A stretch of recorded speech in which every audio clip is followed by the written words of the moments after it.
사실 소금은 그렇게 잘못이 없어요. 생명체의 어떤 필수적인 요소, 없으면 문제가 되는 요소, 많아도 몸이 알아서 배출해버리는 그런 종류의 어떤 필수 요소입니다. 소금이 많아서 문제가 됐다면 진작에 문제가 됐죠.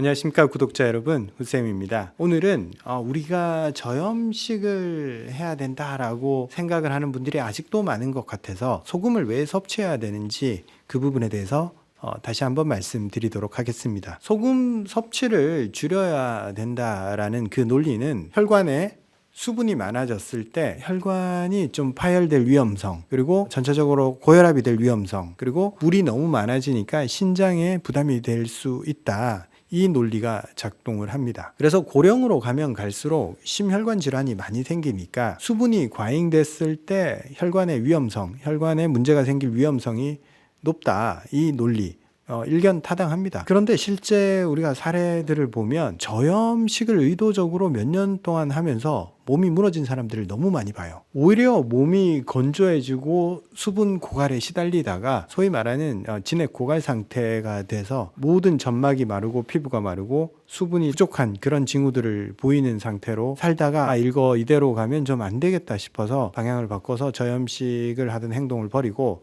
소금을 먹기 시작하면 문제가 생각보다 빨리 해결되는 걸 느껴요. 물론 그렇다고 해서 소금이 만병통치약이다라고 생각하고 소금물로 모든 걸 해결하려고 하는 것은 굉장히 어리석은 행동입니다. 소금은 정확히 우리 몸의 수분의 이동, 그리고 신경의 전달, 그리고 근육의 활동 이런 데 필수적으로 쓰이는데 무조건 많은 건 당연히 아니겠죠. 필요한 만큼만 있어야 됩니다. 그게 어느 정도냐 딱 필요한 게 그 기준은 정해져 있습니다. 우리 몸의 혈액, 체액의 전해질 농도를 보면 돼요. 우리 몸의 소금의 농도는 항상 0.9%를 유지하고 있습니다. 여기서 우리 몸이라 하면 뭘 얘기를 할까요? 세포. 가장 작은 단위의 우리 몸의 구성인 세포. 우리 몸의 모든 기관은 일단은 세포로 이루어져 있어요. 세포 안에 물의 농도가 얼마일까? 0.9%입니다. 그러면 세포와 세포 사이, 이걸 세포 사이액 혹은 간질액이라고 이야기를 하는데 세포 사이 조직액도 0.9%. 이 조직의 원료인 물과 영양분을 날라다 주는 혈관. 혈관 안에 영양분을 가지고 있는 그 수분 성분, 그걸 혈장이라고 합니다. 몸 안에 물은 이 세 가지의 형태로 존재합니다. 혈관을 흐르는 혈액, 그리고 세포 속에 들어있는 수분, 그리고 혈관과 세포 사이에 존재하는 조직액. 이 모두가 0.9%입니다. 몸은 0.9%의 소금물에 떠 있는 세포들의 집단이라고 생각을 하면 됩니다. 그럼 이게 왜 하필이면 0.9%일까요? 그리고 우리 몸의 세포들이 0.9%의 소금물에 적응을 해서 살아가는데 모든 세포가 그렇다면 0.9%의 체액을 가지고 있을까? 이런 의문도 한번 가져볼 만합니다. 모든 원시 세포라는 것은 최초로 바다에서 시작이 됐고 바닷물 속에서 시작이 됐습니다. 현재의 바다는 3.5%의 소금물 농도를 가지고 있습니다. 근데 고대의 바다는 이거보다는 좀 더 묽어요. 최초의 세포가 발생했을 때 이게 최초의 세포다 칩시다. 이 세포 내부는 몇 퍼센트의 소금물을 유지를 했냐면 바깥에 있는 바다와 똑같은 농도를 유지했어요. 예를 들면 이 세포가 3%다. 그러면 주변 바닷물도 3% 농도를 가지고 있었던 겁니다. 왜 주변과 똑같은 농도를 유지해야 될까요? 지금 우리의 세포도 그렇죠. 세포 내의 염도가 0.9%면 세포 바깥도 0.9%예요. 그 이유는 세포를 둘러싼 액체가 만약 농도가 다르면 어떤 현상이 일어나냐면 삼투압에 의해서 물은 더 농도가 진한 쪽으로, 염도가 진한 쪽으로 이동을 합니다. 바다에 사는 생물은 바다가 3%면 세포 내부도 3%여야 되는 거예요. 세포 내가 3%인데 바닷물이 3.5%다. 그럼 물은 어디로 이동하냐? 더 염도가 높은 짠 쪽으로 물이 이동을 해버려요. 그러면 이 세포 안에 있는 물이 다 빠져나가 버려서 세포 자체는 쪼그라져 버립니다. 우리가 김장할 때 생각을 하면 돼요. 배추를 넣고 소금을 엄청 때려 넣잖아요. 그럼 어떻게 돼요? 숨이 죽는다라고 표현을 하죠. 빳빳하고 아삭아삭했던 배추에서 수분이 다 빠져나와요. 그래서 납작해지고 흐늘흐늘해져요. 수분을 빼내는 작업입니다. 김치를 염장을 한다는 것은. 왜? 수분이 있으면 썩기 때문에 그래요. 그 수분을 먹고 사는 균들이 번식을 하기 때문에 일단 안에 있는 수분을 빼내야지 오래 보관할 수 있기 때문에 염장이란 것 자체가 수분을 빼내는 과정입니다. 즉, 더 농도 높은 물이 주변에 있으면 세포는 파괴됩니다. 그래서 고대 세포뿐만 아니라 현재도 바다에 사는 단세포 생명체, 하나의 세포로 이루어진 생명체들은 전부 다 주변 환경과 똑같은 농도의 세포 내의 염도를 유지하고 있어요. 근데 다세포 생물은 조금 다릅니다. 다세포 생물은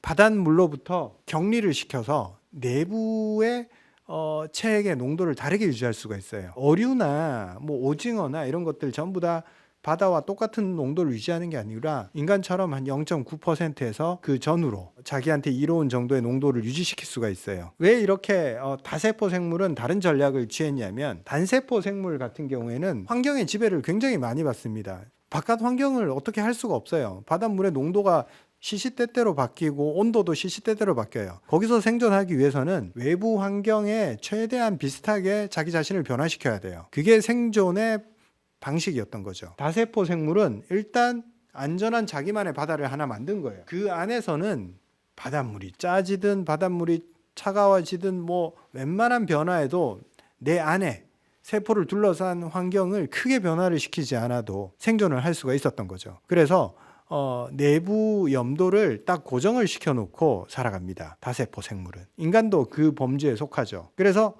인간 내부의 시스템은 어떻게 돌아가냐? 0.9%의 소금물에 의해서 돌아가게 만들어 놨습니다. 그게 인간 세포가 가장 최적의 움직임을 만들 수 있고, 또 그 오랜 세월 동안 0.9%의 세포가 다 적응해 있기 때문에 그 농도가 바뀌면 세포의 기능이 떨어지게 돼 있어요. 모든 생명체가 바다에서 출발을 했기 때문에 내부의 수분 이동 시스템, 염도 변화 시스템을 어디에 의존하냐면 바다에 흔하디 흔했던 나트륨, 칼륨, 마그네슘 이런 무기원소에 의존을 합니다. 특히 나트륨의 의존도가 지대하죠. 왜?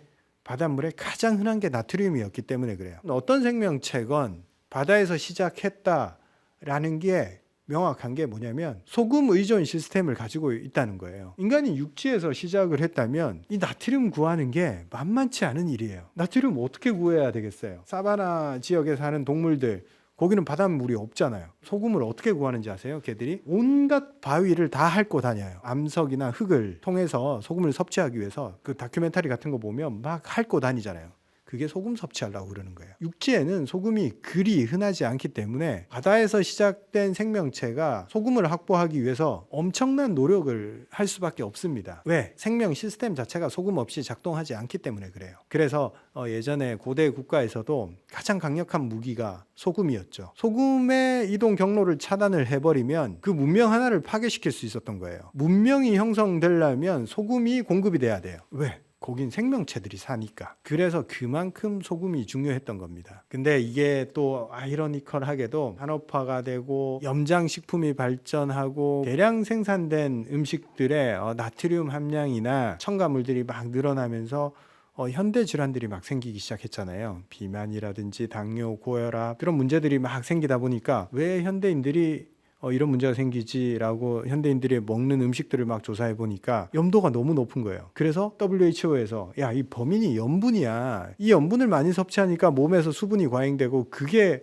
압력을 만들어서 혈관을 터뜨리잖아. 저게 원인이야. 저거 줄이기 운동을 하자. 사실은 오판이죠. 이 염분 과잉 섭취가 문제가 아니라 거기에 들어있는 첨가물, 과잉 탄수화물, 그리고 보관 상태가 좋지 않은 그런 탄수화물들에 의해서 계속 혈당이 조절이 되지 않고 혈액 운반 시스템이 망가지는 건데, 단순히 누구 하나 이제 원인을 짚어야 되니까 거기에 소금이 잘못 걸려든 거예요. 사실 소금은 그렇게 잘못이 없어요. 생명체의 어떤 필수적인 요소, 없으면 문제가 되는 요소, 많아도 몸이 알아서 배출해버리는 그런 종류의 어떤 필수 요소입니다. 소금이 많아서 문제가 됐다면 진작에 문제가 됐죠.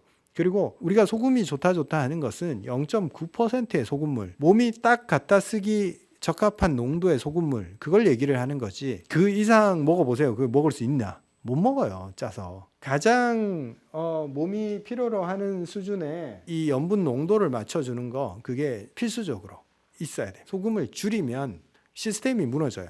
어떤 시스템? 혈관 안에서 조직액으로 물이 이동하고 그 물이 세포 안으로 들어가는 그 과정에서는 반드시 나트륨이 그 이동을 만들고 부족한 부분에 물을 보내주는 그 역할을 합니다. 병력을 이동시킬 때 그냥 안 이동시켜지잖아요. 먼저 정찰병부터 보내잖아요. 나트륨이 그 비유하자면 꼭 그건 아니지만 정찰병 같은 반드시 대병력이 이동하기 위해서 먼저 가는 필수 요소라고 보면 됩니다. 근데 소금을 안 먹잖아요. 그러면 물은 이동할 수 없어요. 그러면 여러분 소금이 적은데 물을 0.9를 그대로 유지시켜야 되면 어떻게 하겠어요? 거기서 물만 빼내면 돼요. 어디로? 소변으로.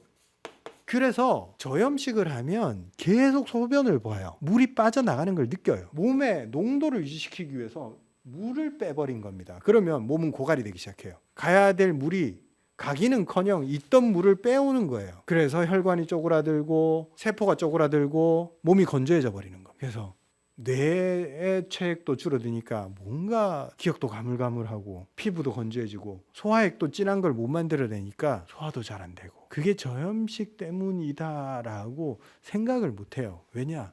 어릴 때부터 들어온 게 소금 많이 먹으면 고혈압에 당뇨에 암 걸려요, 이런 얘기를 계속 들어왔거든요. 그래서 이 문제에 대한 해법은 하나밖에 없어요. 여러분, 좋은 소금을 항상 물 먹을 때 같이 먹어줘야 됩니다. 좋은 소금을 매번 물 먹을 때마다 먹을 수는 없지만 의도적으로 간간하게 해서 먹어야 됩니다. 얼마? 0.9% 먹어도 좀 짜요. 보통 한 0.6% 정도 소금물만 먹어도 충분합니다. 먹는 소금물의 농도가 얼마냐, 여기까지 집착하실 필요는 없어요.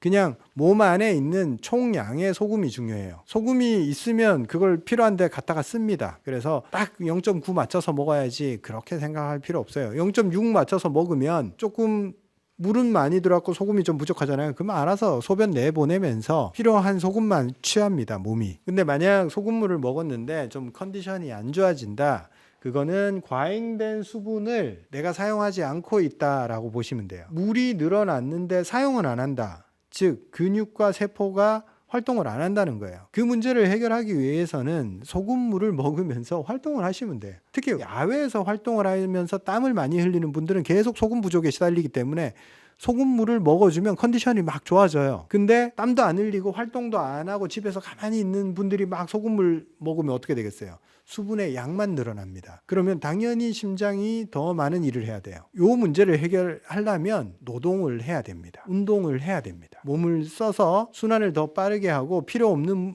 물을 배출할 수 있게 땀도 흘리고 소변도 보고 대사를 끌어올리면 됩니다. 그러면 아무 문제가 없어요. 소금물 먹었는데 불편하다 하는 분들은 두 가지예요. 안 움직이는 분이거나 아니면 이미 혈관, 심장 능력이 너무 떨어져 있는 분들. 그런 분들은 바로 막 소금물을 막 벌컥벌컥 드시면 안 되고, 안 드셨던 분들은 테스트를 해봐야 됩니다. 조금씩 적응시켜 나가면 돼요. 그러면서 움직이는 거죠. 그래서 오늘은 저염식이 왜 문제가 되는지 말씀을 드렸는데, 한마디로 요약하면 우리는 다세포 생물이지만 최초의 시작은 바다 기반 생명체예요. 흔하디 흔한 그 나트륨의 바다에서 시작된 생명체예요. 그래서 그 상황에서는 나트륨을 구하기 쉬웠지만 현재 우리가 사는 환경에서는 좋은 소금을 의도적으로 넣어줄 필요가 있다. 소금뿐만이 아니겠죠. 최초의 생명체들은 바다에 떠다니는 엄청난 미네랄을 그냥 쉽게 갖다 썼어요. 마그네슘, 칼륨, 칼슘 다 그냥 바닷물에 공짜로 있는 거 갖다 썼어요. 근데 두 발로 걸어다니는 생명체는 그걸 쉽게 구하기가 어렵잖아요. 먹어서 구해야 되는 거예요. 식물을 골고루 먹거나 동물을 통해서 섭취를 해야 되는 거예요. 내 바다를 채우기 위해서 좀 미안하지만 남의 바다를 가져올 수밖에 없어요. 자, 종합하자면 뭘 관리하느냐 생각했을 때 여러분 이렇게 생각하시면 돼요. 내 몸은 하나의 바다고 그 바다에 떠다니는 세포들이 건강하게 하려면 내가 그 바다를 관리를 잘해야 된다. 좋은 것 먹고 세포들이 좋아하는 그 바다 환경을 만들어줘야 된다. 이 바다는 외부와 단절되어 있지만 내 의지로 그 바다의 환경을 내가 만들어 나갈 수가 있어요. 그 바다의 주인은 나잖아. 그 안에 들어있는 이 우리 세포들, 이 친구들이 건강하려면 내가 잘해야 돼. 하나의 바다의 수호자다. 그렇게 생각하시고 나의 바다는 어떤 바다면 좋겠다. 그런 생각으로 몸 관리하시면 좋겠습니다. 감사합니다.